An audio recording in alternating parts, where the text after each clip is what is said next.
नमस्कार दोस्तों, मैं श्याम वर्मा, रिटायर्ड जज और लीगल एक्सपर्ट, लीगल एडवाइज़र। मैं आप सभी को आज अंतर्राष्ट्रीय महिला दिवस की हार्दिक शुभकामनाएं देता हूं।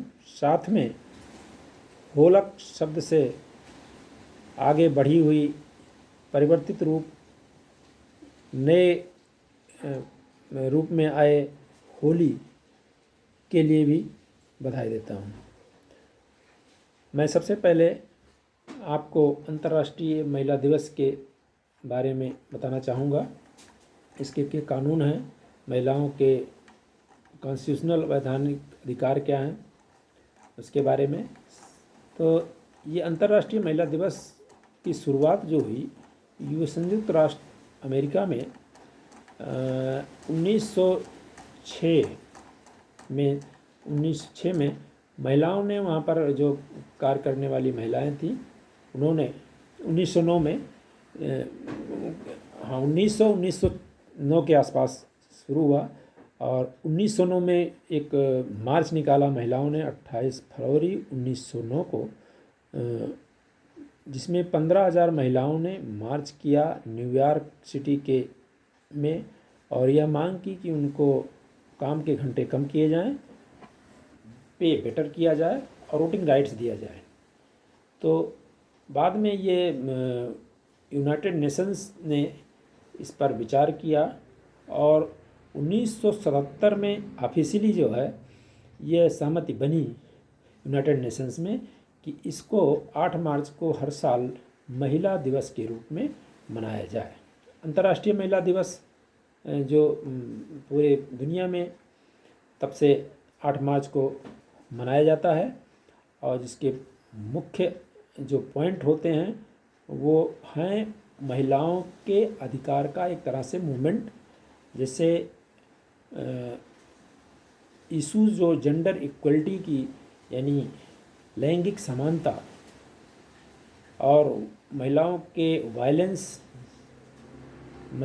अगेंस्ट वायलेंस या उनके भेदभाव की जो भी हैं उस इशू को हाईलाइट किया जाए और उसके लिए अंतर्राष्ट्रीय महिला दिवस मनाया जाने लगा है, जिससे कि महिलाओं के सम्मान, प्रशंसा, प्रेम प्रकट करते हुए उनके आर्थिक, राजनैतिक, सामाजिक उपलब्धियों एवं कठिनाइयों की सापेक्षता के उपलक्ष्य में उत्सव के तौर पर मनाया जाता है।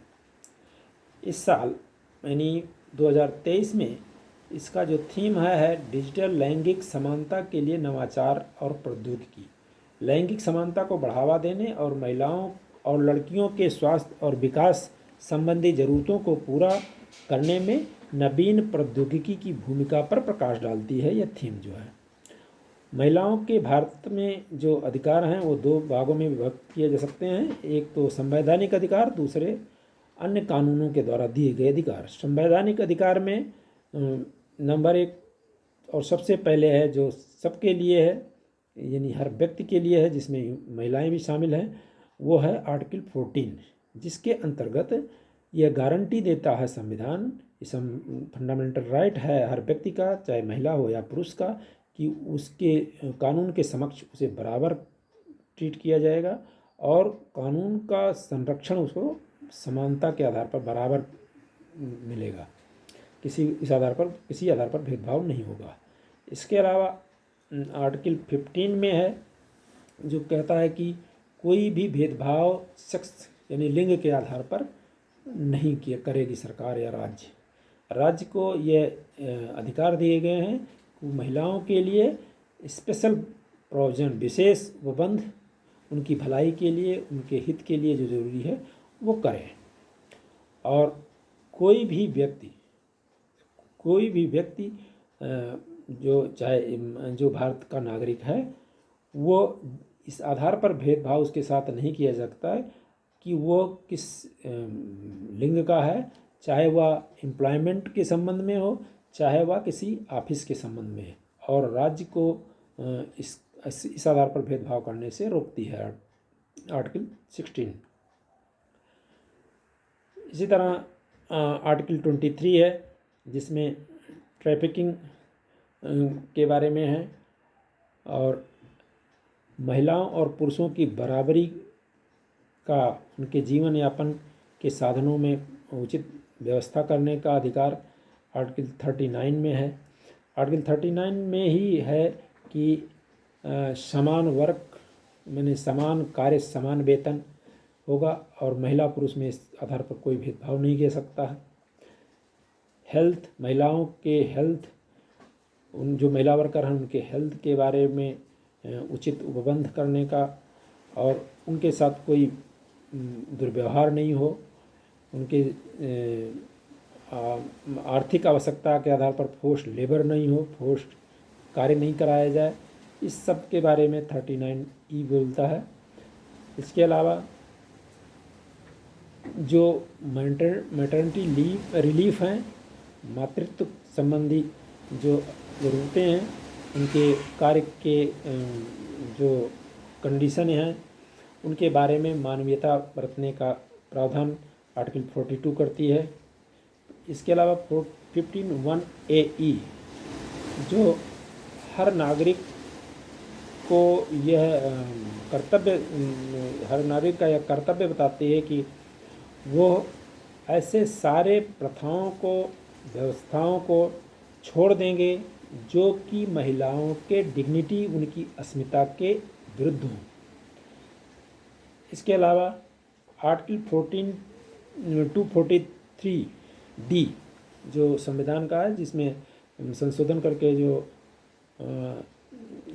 पंचायत राज स्थापित किया गया था, डिटेल में पूरा एक चैप्टर है, तो उसमें ये शॉर्ट में ये जान लीजिए कि जो भी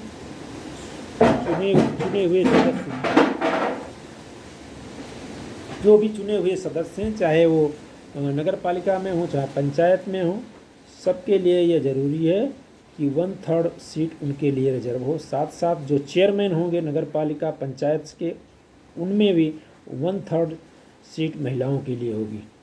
ये तो हुई कॉन्स्टिट्यूशनल।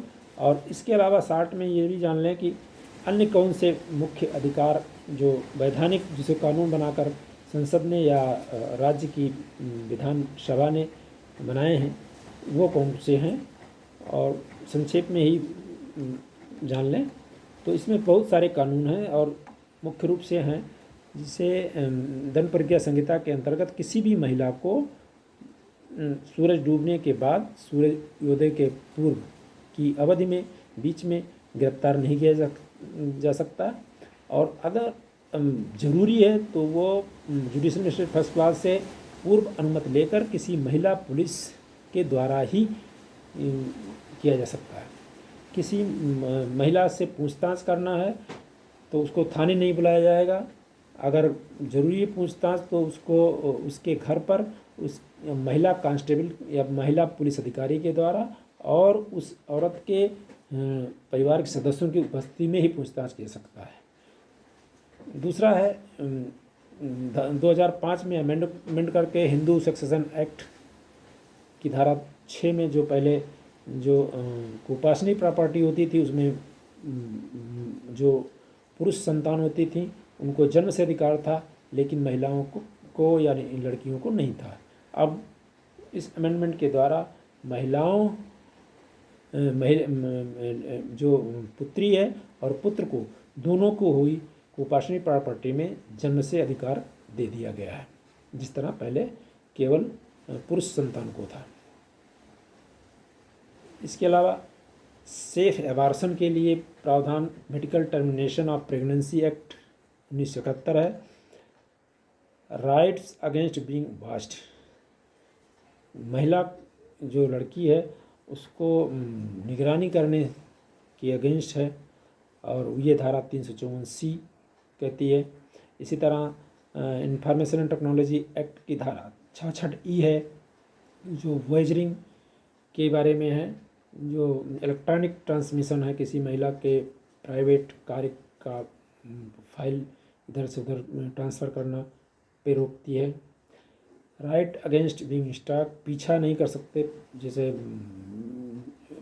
धारा 354D है भारतीय दंड संहिता की, और उसके लिए इसमें पनिशमेंट है अगर किसी महिला के पीछा करते हैं, चाहे फिजिकली और चाहे साइबर वर्ल्ड में जैसे फेसबुक या इंस्टाग्राम के, और अगर वो आपत्ति करती है तो उस पर कार्रवाई की जाती है। स्त्री धन के बारे में अधिकार दिया गया है कि सभी चल संपत्ति में महिला को अपने जो स्त्री धन है उसका पूरा अधिकार है, जो चाहे वो बेचे चाहे वो जैसा भी व्यवहार करे उसके साथ उसको पूर्ण अधिकार है। और इसमें जो गिफ्ट में मिलती हैं मैरिज के समय या उसके बाद या पहले, वो भी उसका स्त्री धन है। जो उसके पर्सनल अर्निंग है वो भी महिला का स्त्री धन है। और सेक्शन 14 हिंदू सेक्शन एक्ट का कहता है कि हिंदू वुमेन को पूरा एब्सोल्यूट ओनरशिप है स्त्री धन का, और उसमें कोई दूसरा क्लेम नहीं कर सकता।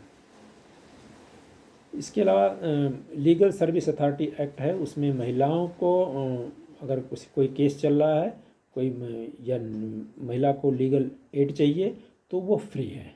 किसी भी उसका फाइनेंशियल स्टेटस कोई भी हो लेकिन महिला है तो उसको फ्री लीगल एड की पात्रता है।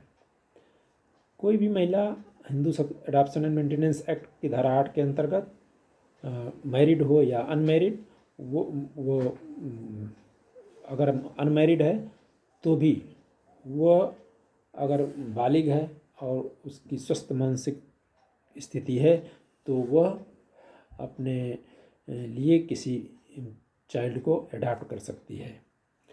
मैटरनिटी लीव प्राप्त करने का अधिकार है मैटरनिटी बेनिफिट एक्ट 1987 के अंतर्गत।